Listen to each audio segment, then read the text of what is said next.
Roger Stone has been mentioned in the January 6th hearings a lot lately for some stuff that he said and did. I don't know if you're familiar with this guy, but he actually worked in the Nixon administration. I'm not sure what his level of involvement was, but generally speaking, this is the guy on screen right here, Roger Stone. For the most part, you can consider him an enforcer, somebody that goes in and breaks the law and demands pardons, or he's going to blow the lid off of everything. He was heavily involved in the Watergate scandal with Richard Nixon, and he's been heavily involved in the January 6th scandals with Donald Trump and every other scandal that Trump has taken part in. Apparently, Roger Stone's been friends with Donald Trump since, for 30 years or something like that. Anyway, this article is by the New York Times. Title is Group Chat Linked to Roger Stone Shows Ties Among January 6th Figures. So I'll give you the bottom line. Basically, Roger Stone was communicating with the Proud Boys and the Oath Keepers and some other extremist militias in the U.S. for Donald Trump. He's communicating with them for Trump and telling them what Trump wanted them to do on January 6th. Giving them documents that they needed and working out a plan with them and everything on Trump's behalf. That's what the January 6th hearings revealed about Roger Stone. I don't know this for a fact, but I also heard, usually I don't try to spread rumors, but I heard a rumor that a while back, Madison Cawthorn, is a famous, terrible Republican congressman. A while back, he said that some members of Congress, or some people on Capitol Hill, he said, invited him to cocaine-fueled orgies or something like that. And he's basically completely excommunicated from the Republican caucus for those comments. Well, here's the rumor. Rumor has it that Roger Stone was that guy that invited him to that. That's just the kind of guy that Roger Stone is. I mean, he's a well-known swinger, goes to these types of parties with his wife all the time and has for like decades. He is what one would consider, what's the word? Not deviant. Where somebody is just grossly wealthy and do whatever they want. God, what's the word? Help me out here, guys. Not these nuts. It's not these nuts. That's not the one. Pervert could fit. Pervert could be it. Not delinquent. Decadent. Maybe it's decadent. Yeah, I guess it could be decadent. Maybe that was the word that I was trying to come up with. Degenerate. It was degenerate. That's the word I was looking for. It's degenerate. Yes. He does whatever he wants, whenever he wants. Just terrible. So anyways, in no way, shape, or form has he ever come across as a Christian. He's never claimed to be a Christian. He's never given us an indication that he believes in any of that. In fact, the life that he leads is so completely and totally contrary to what Christians claim to be about. He would absolutely guaranteed be going to hell by any Christian's standards. Any Christian. Even the wingnuts that you find worshiping Donald Trump. Even them. By their standards, he'd be going to hell.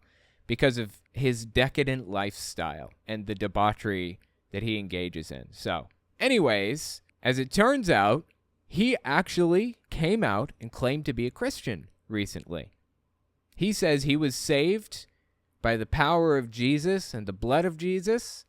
And he goes on this far-right Facebook page with roughly, 400,000 followers on it or something like that, professes his love for Jesus, and claims that there's a portal, a demonic portal, above the White House. Now, I talked about this, when it happened, a few months ago. April 26, 2022 is when he originally claimed it. So if you want to hear more about this, you can go back on my channel, just look into it. I think it's on my main channel where I talk about it. I just want to give a little bit of lead up to this so you guys have a little information about who Roger Stone is. So I'm going to talk a little bit about the demonic portal, and then we're going to get into the meat of the story. So check this out. April 26, 2022. This is him talking about this demonic portal that formed above Biden's White House. So this doesn't have sound, but you see that thing? It looks like a sun behind the clouds or the moon. That has been there for months in the sky. Now, this is a camera. You see some refractal things.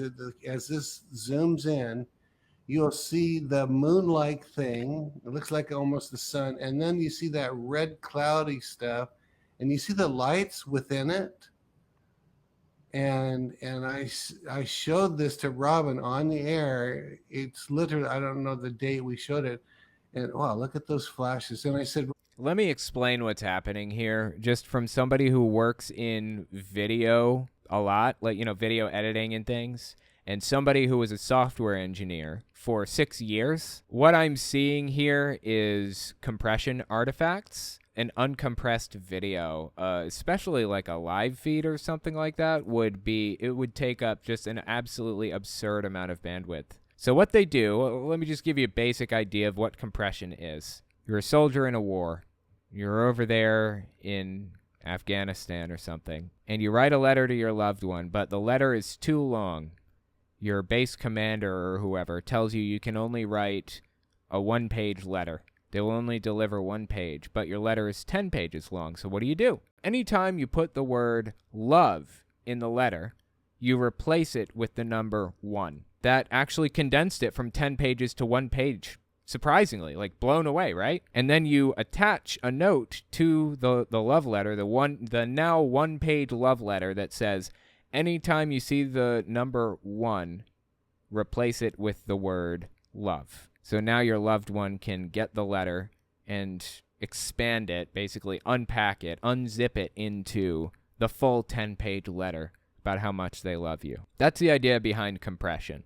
That's the idea behind encryption, too. They're basically the same thing. They're extremely similar to each other. Unfortunately, when you compress something like that, like a video feed, for example, you get artifacts. When it unzips it on the other side, it's not perfect. It gets some things wrong. And what you're seeing here with like this movement and these weird artifacts everywhere where it's flashing and stuff, this is the result of the system not really knowing what's supposed to be there. So it's trying to fill in the gaps based on knowledge about what's surrounding that part and things like that. That's what compression is. That's what's happening here. I just want to debunk the nonsense as it comes out. I feel it's important to do that. So anyway, let's listen to them continue to tell us that it's a ghost or it's a demon or whatever it is. We showed it, and wow, look at those flashes. And I said, Robin, what is that? Is that good or evil? The portal is real. It's amazing that the whole occultic world, Steve, knew that on 2/22/222, a portal was going to open. Now, that's all they talked about. They said it was going to open. They were going to use this portal and so forth. I want to tell you something about that portal that you just saw. You see the portal, and then you see all the cloudy flashes and all beside it. It's compression artifacts at best, and at worst, I'm not even convinced that this is real. I would not put it past Roger Stone or anybody else from the Elijah List, this Facebook page, to completely fabricate this stuff. I'm nearly 100%, I'd say 99% sure they have fabricated stuff. Not just this guy, Steve Schultz, not just Robin Bullock or Roger Stone, but the other guests that they have on this Facebook page regularly. There's that circular thing. There you can see it. There's the demonic portal. It's very, very clear. It doesn't move day or night. It's harder to see during the day, but you see it at night. I'm absolutely convinced about the inherent. There it is again. What was this taken on, like a Nokia flip phone or something? Why is this so grainy? About the inherent evil of what's going on in the White House, what's going on in the country. And I think it's imperative that people know about this, that people of good faith, that Christians know about this, and we begin a national, essentially a prayer assault to close the portal. Did it work? Did your prayer assault work to close the portal? See, this is the little trick that these people use. They're going to claim, if somebody actually showed up there to look for the portal and say it's not there, now they're going to say, that's because our prayer assault worked, if they even respond to it in the first place. Televangelists and faith healers do the exact same trick. They say, you have cancer, but I'm going to cure your cancer right now. So if you go to a doctor to have him inspect and see if you actually do have cancer, he won't find it because I'm healing you now. There are actually 3 places in your body that this thing is grown in, and it is cancer. But God's going to take them all out by the root. Everybody? There's 3. Say, oh, Mario, this crazy talk. You have no idea how many times I've watched women like this go to their doctor and the x-rays show there's nothing there. This is the first you've heard of having cancer from me, and I'm healing it before you even have a chance to go to the doctor. They do the exact same thing. That's good. Now, there's one during the day that it's harder to see. What, during the day? Since when is this during the day? This looks like a nighttime photo to me. What are you talking about during the day? I can see the stars in the sky. But Yeah, that's but you can see it. It's there. It's right there above the White House. You mean this lens flare in the middle? Anyway, the point is, Roger Stone has never believed in God his entire life, up to this moment, right now, and suddenly he has a manipulation tactic, and he believes in God, just like that. Boom. How convenient for him, huh? So here's why I wanted to talk about him. He's been the subject of January 6th discussions. Like the January 6th hearings, we're talking about a lot of the stuff that he's been mentioning in recent months. This clip is from early April 2022. Now, I don't know if this specific clip was included in the January 6th hearings, but what he says here was included. They mentioned this. Listen to this. We have 2 parties in this country, the patriots and the traitors. This is black and white good versus evil thinking, and it is a hallmark of a cult. You know that you're dealing with an extremist group when they view things in deep blacks and whites, the way that Roger is encouraging people to view them. This is not about Republican and Democrat anymore. It is about those who believe in our constitutional freedoms and are ready to fight for them. And it is those who have sold us out, those who will buckle to the machine. This is a struggle between dark and light, between good and evil, between the godly and the godless, and we dare not fail or we step off into 1,000 years of darkness. Now, here's where it gets interesting. I actually recognize that from somewhere. Who said that? Somebody said that a while back, right? Yeah, 2012. None other than our very own Chuck Norris and his wife said something very similar about the Obama election. President Reagan went on to say that you and I have a rendezvous with destiny. We will preserve for our children this last best hope for man on earth, or we will sentence them to take the first step into 1,000 years of darkness. If we fail, at least let our children and our children's children say of us, we justified our brief moment here. We did all that could be done. Please stand with us. Let's unite for God and country, and may God continue to bless the United States of America. See you at the polls. Thank you. Chuck Norris, man. Chuck Norris and his wife. They got some weird beliefs. I'll just leave it at that. They've got some very, very odd positions on some things. So Roger Stone's been going on tour, basically, quoting people from the past who said absolutely unhinged stuff about 1,000 years of darkness, stepping into 1,000 years of darkness, and about a struggle between good and evil, dark and light, and all this stuff. And the January 6th hearings, they picked up on that. And they talked about the things that Roger Stone had been doing for Donald Trump, namely meeting with extremist groups like the Proud Boys and the Oath Keepers and the Three Percenters to plan out what their role would be on January 6th as they tried to take the Capitol. That's the kind of thing that Roger Stone has been doing over the past few months. That's what he was doing in the months leading up to January 6th, planning with insurrectionists. And that's why the January 6th hearings mentioned it. Well, he didn't like that very much. He got a little bit upset that people were calling him out for the nonsensical, terrible things that he's been saying. So he goes on Stu Peters, mid-July 2022, to complain about the fact that the January 6th hearings had clips of him saying that stuff. Listen to him harness the Christian persecution complex and use it to his benefit. I gave a speech on the night of the 5th. They played a bite of it. Absolutely love how he says it. They played a bite of it. I love it, dude. I love it. I gave a speech on the night of the 5th. They played a bite of it. And I expressed my apocalyptic view as a Christian that what the country faced was a fight between dark and light. This whole as a Christian thing, as I said, is brand new. In his entire 30-something year political career, never have I heard of this guy ever coming out as a Christian. Now that he sees that it's politically useful to him, he claims it. Between dark and light, between good and evil, between the godly and the godless.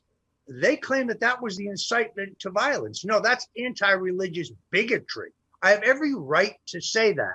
The Constitution enshrines it. Nobody said you couldn't say that stuff. See, this is the thing. These people have the tendency to believe that freedom of speech means freedom from consequences, from social consequences. I don't think anybody ever said that him saying what he said, what we listened to him say a minute ago about a fight between the godless and the godly, I don't think anyone ever said that that was an actual direct incitement to violence. I think they said it was pouring fuel on the already massive flames on January 6th, which is absolutely correct. He's been saying this for a while. This is a battle between the godless and the godly. This is called stochastic terrorism. That's what this is. The idea that you can demonize somebody or something specific for long enough that you don't have to get your hands dirty. You don't have to step into the mud. You don't have to pull the knife out. Statistically, when you're speaking to an audience of 10,000, 100,000, a million, I don't know, however many, statistically, a few of those people will be mentally unhinged enough to pull the trigger for you. All you have to do is demonize people. Roger Stone knows exactly how stochastic terrorism works, and so does Donald Trump. They've both used it to their benefit over the years. Nobody's putting him in jail or charging him with a crime for saying this is a battle between the godly and the godless. Nobody is claiming that you're not allowed to say that. We're just pointing out what you're doing is stochastic terrorism, and he's throwing a fit over that. He doesn't like that characterization, I guess. Every right to say that. The Constitution enshrines it. But now, free speech of any kind is pointed to as seditious. It was seditious. And if what you said wasn't seditious, all the other things that you did on that day were seditious. This guy is a seditionist. And honestly, he has been since the Nixon era. This guy has never had an interest in serving the public good. Since day one, it is always about serving Roger Stone first and foremost. The only reason he has ever worked for anybody else in his entire life, in my opinion, is to further his own goals. He goes up on this show, the Reawaken America tour. I've talked about this a few times over the past few months. It had Michael Flynn, Mike Pillow, a.k.a. Mike Lindell. It had Stella Emanuel. I mean, who else? It had a whole bunch of people on this Reawaken America tour thing. Anyway, they got Roger Stone on Reawaken America, and he's continuing the tour of the Christian persecution complex that he's just picked up. Listen to this, mid-July 2022. For 2 years, I was vilified, attacked, smeared, threatened, gagged, lynched, condemned to death because I refused to give in to the pressure to testify falsely against my friend of 42 years, Donald J. Trump. He believes that he was lynched by the January 6th committee for not testifying in the January 6th hearings. He doesn't actually believe this. I don't believe that for a second. This guy is only out for himself and always has been. That's who it's always been about with him. This guy has always harnessed anything that he possibly could, everything around him, and used it to his benefit. And now he's using Christianity to his benefit. He sees the usefulness of the Christian persecution complex, and he's going to use it until he can't use it anymore. Unfortunately, we seem to be entering a period right now where we're borderline turning into almost like a Christian nationalist state. There may not be a border with this Christian persecution complex. There may not be a limit with this. Like maybe he can use this as a bludgeon against other people. This is part of the right-wing playbook. Cry Christian persecution to get what you want. When you want supremacy, tell people you're being persecuted until you get what you want. Christians wanted the ability to lead their students in Christian prayer in the classroom. They wanted the ability to impose religious beliefs on students as Christians. So they cried that they were being persecuted because they weren't allowed to. We had equality before the Kennedy Supreme Court decision. We now have Christian supremacy after the decision because somebody cried persecution loud enough that they finally overturned it. That's exactly what Roger Stone is doing here, crying persecution until he gets what he wants. Dude hasn't been a Christian a day in his life, and now he's crying Christian persecution. It's disgusting. If you disagree with anything I had to say about this, let me know in the comments or on Twitter at TelltaleAtheist. They played a bite of it. A bite of it. What was that again? Hang on. They played a bite of it. On the night of the 5th, they played a bite of it. A bite of it. They played a bite of it. Absolutely terrible, man. Absolutely terrible. There's nothing good about this guy's personality. He is awful, and he has been since the Nixon era. He has been since his involvement in Watergate. Doesn't Roger Stone have a Nixon tattoo on his back? Yep, absolutely does. He has a tattoo of Richard Nixon on his back, and he's proud of it, too. He shows that thing off. Tattoo of Richard Nixon on the dude's back. No joke. Like I said, he was extremely influential in the Watergate scandal, in the Richard Nixon administration in general. So, yeah, he's proud of it, man. He's proud of it. He is proud of the underhanded, dirty stuff that he's been doing since day one.